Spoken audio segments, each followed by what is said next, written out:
কলেজে আসতেই লক্ষ্য করলাম ক্লাসমেটরা সবাই আনন্দ উল্লাসে মেতে আছে।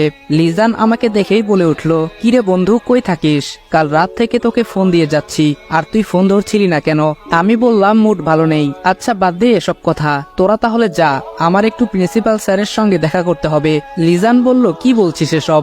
আমরা যাব মানে? তুই যাবি না আমাদের সঙ্গে?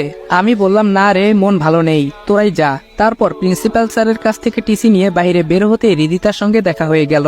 হৃদিতা আমার দিকে আর চোখে কিছুক্ষণ দেখলো, ভাবছে আমিও তাদের সঙ্গে যাব কিনা। তার দিকে লক্ষ্য না করে কলেজ গেটে পা রাখতেই তানিশা পেছন দিক থেকে আমাকে উদ্দেশ্য করে বলে উঠল, এই দাঁড়া তো। আমি বললাম, হুম বল। তানিশা বলল, তুই কি আমাদের সঙ্গে যাচ্ছিস? আমি বললাম, আমি গেলে কি সমস্যা? তানিশা বলল, না মানে লিজান যে বলল তুই নাকি শিক্ষা সফরে আমাদের সঙ্গে যাচ্ছিস না। আমি বললাম, হুম সেটাই, আমি যাচ্ছি না, তোরা ভালোভাবে যাস। এই বলে চলে আসতে যাব, এর মধ্যে তানিশা বলে উঠল, তাহলে তোর কাছে ব্যাগ কেন? আমি বললাম, না এমনি, ভালো থাকিস আর কাকিমার দিকে খেয়াল রাখিস। এই বলে সেদিনই চলে আসলাম ঢাকা। অপরদিকে কলেজ থেকে তানিশা, হৃদিতা তারা শিক্ষা সফরে সবাই আনন্দ উল্লাসে মেতে আছে। এর মধ্যে হৃদিতা কেন জানি একজনকে মনে মনে খুঁজতে লাগলো, যদিও তাকে ঘৃণা করে, তারপরও একজনের শূন্যতায় তার খারাপ লাগছে। হৃদিতা নিজেকে সামলাতে না পেরে তানিশাকে বলে উঠল, তানিশা তোর ভাই আসেনি? হৃদিতার কথা শুনে তানিশা অনেকটাই অবাক হয়ে বলল, এত কিছু হবার পরও ওর নাম নিচ্ছিস? যে তোকে এত বাজে প্রস্তাব দিল তার কথা কেমনে বলতে পারিস? হ্যাঁ। হৃদিতা বলল, দেখ ও যা করেছে তার শাস্তি তো সে পেয়েছেই, কিন্তু তারপরও কেন জানিস সেই বিষয়টা নিয়ে আমার কাছে একটু খারাপ লাগা কাজ করছে। তাছাড়া তুই তো জানিস আমিও ওকে ভালোবাসতাম, কিন্তু প্রকাশ করতে পারিনি। কিন্তু যখন প্রকাশ করতে যাব এর মধ্যে তোর ভাইয়ের তো একটা বাজে প্রস্তাবে আমার মনটা নিমিষেই ভেঙে ফেললো। তানিশা বলল, ও আমার ভাই হলে কি হবে, আমিও ওকে অনেক কথা শুনিয়েছি। এই বলে তানিশা বাড়িতে যা যা ঘটেছে সেটা হৃদিতার সঙ্গে নিমিষেই শেয়ার করে ফেললো। হৃদিতা ঘটনা শোনার পর বলে উঠল, এই তুই কি করেছিস? মানুষ মানেই তো ভুল, আর ও যা করেছে তার প্রাপ্য শাস্তিও দিয়েছি। যাই হোক, বোন হিসেবে তোর এসব কথা বলা একদমই ঠিক হয়নি, সরি বলে নিস। হৃদিতার কথা শুনে তানিশাও বুঝতে পারলো সেদিন তার এসব কথা বলা ঠিক হয়নি। হাজার হোক ভাই তো, যদিও রক্তের সম্পর্ক নেই, তারপরেও রক্তের সম্পর্কের চেয়েও তো কম না। তানিশাও মনে মনে ঠিক করলো বাড়িতে গিয়ে সরি বলে সব সমাধান করে নিবে। গজনী অবকাশে গিয়ে বাস থামলো, বাস থেকে সবাই নামলো। হৃদিতার কেন জানি মন থেকে আনন্দের অনুভূতিটা আসছে না। যতই হোক, একটা মেয়ের পিছনে যদি কোনো ছেলে 2 বছর শুধু প্রেম নিবেদন করেই যায়, সে মেয়ে যতই পাথর হোক না কেন সেই ছেলেটার প্রতি কিছুটা হলেও আবেগ কাজ করবে। সেদিক থেকে হৃদিতাও ব্যতিক্রম নয়। তানিশা বলল, এই হৃদিতা কি ভাবছিস? হৃদিতা অন্যমনস্ক হয়েই বলে উঠল, না কিছু না। তানিশা বলল, তাহলে বাসে একা বসে আছিস কেন? বাস থেকে নামতেই সামনে দুর্জয় লাল গোলাপ ফুল নিয়ে দাঁড়িয়ে আছে। হৃদিতা সেদিকে না তাকিয়ে দুর্জয়কে পাশ কাটিয়ে চলে আসতে যাবে, এমন সময় দুর্জয় বলে উঠল, হৃদিতা দাঁড়াও। হৃদিতা বলল, কেন? দুর্জয় বলল, না মানে এই ফুলগুলো তোমার জন্য নিয়ে আসছিলাম, তাই ফুলগুলো এখন তোমাকে দিতে আসছি। হৃদিতা কিছুটা রেগে বলল, সরি, আমি কারো ফুল নিতে পারবো না। তানিশা বলল, এই হৃদিতা চল তো, এসব ফালতু কথা না শোনাই ভালো। দুর্জয় বলল, নিজের ভাইয়ের বেলা তো খুব সুপারিশ করতে পারো, এখন আমার হয়ে হৃদিতাকে একটু বোঝাও না, এসব ফালতু কথা না শোনাই ভালো। এই বলে যে হৃদিতাকে নিয়ে তানিশা চলে আসতে যাবে, এর মধ্যে দুর্জয় হৃদিতার হাত চেপে ধরে বলে উঠল, আজ হৃদিতাকে এই ফুলগুলো নিতেই হবে, নয়তো তার ফল ভালো হবে না।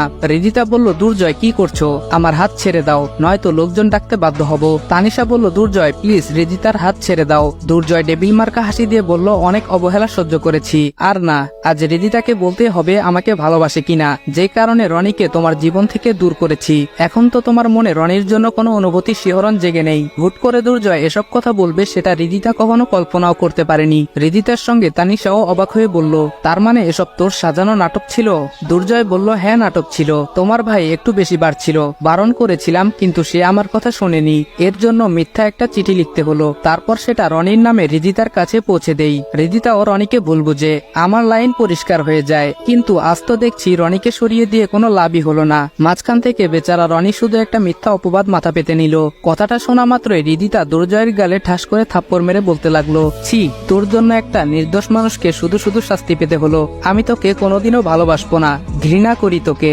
আমাকে যখন ভালোই বাসবি না তাহলে তোকে সেই ব্যবস্থা করছি দাঁড়া। দুর্জয় এই বলে যখন হৃদিতার দিকে কুমন্ত্রণা নিয়ে নিয়ে এগিয়ে যেতে লাগলো। ঠিক তখনই তানিশা বলে উঠল, দুর্জয় ভালোই ভালোই হৃদিতাকে ছেড়ে দে, নয়তো কিন্তু এই পাথর দিয়ে তোর মাথা ফাটিয়ে ফেলবো। দুর্জয় বলল, কি তুই আমার মাথা ফাটাবি?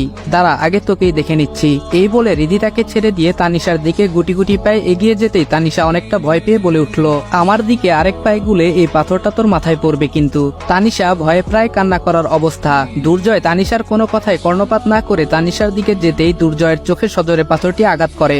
সাথে সাথেই দুর্জয় চোখ ধরে মাটিতে বসে পড়ে। এই সুযোগে তানিশা হৃদিতাকে সাথে নিয়ে সেখান থেকে পালিয়ে যায়। তারা দ্রুত প্রিন্সিপাল স্যারের কাছে গিয়ে দুর্জয়ের নামে নালিশ করে। ফলে প্রিন্সিপাল স্যারও দুর্জয়ের নামে আইনগত ব্যবস্থা গ্রহণ করেন। সেদিন হৃদিতা কিংবা তানিশা তাদের দুজনের একজনও শিক্ষা সফরের কোনো আনন্দ উল্লাস করতে পারেনি। তাদের দুজনের ভুল ভেঙেছে। হৃদিতা তো কান্না করে তানিশাকে বলে ফেলল, তানিশা বিশ্বাস কর, আমি সত্যি এসব জানতাম না, জানলে কখনো তোর ভাইয়ের সঙ্গে এমনটা করতাম না। তানিশা বলল, এখন এসব বলে কি হবে, আমিও তো তোর পক্ষ নিয়ে আমার ভাইকে অনেক অপমান করেছি, বোন হয়ে যে কথাগুলো ভাইকে বলা যায় না সেগুলোও বলেছি। হৃদিতা বলল, তানিশা তুই কি পারবি না তোর ভাইকে একটু বোঝাতে? তানিশা বলল, কি বোঝাবো বল, ওই দিন যে কথাগুলো বলেছি এরপর থেকে আমার সঙ্গে কথাই বলে না।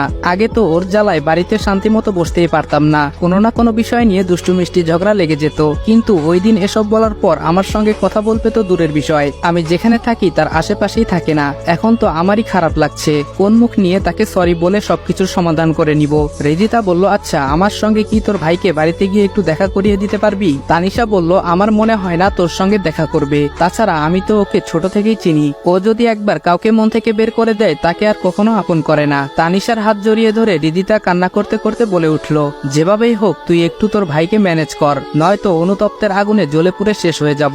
হৃদিতার এমন অবস্থা দেখে তানিশা বলে উঠল, থাক আর কান্না করতে হবে না, আমি তোকে আমার ভাইয়ের বউ বানিয়ে নিয়ে যাব। কি যাবি না আমার ভাইয়ের বউ হয়ে? হৃদিতা লজ্জায় লাল হয়ে বলল, দূর, কি বলিস?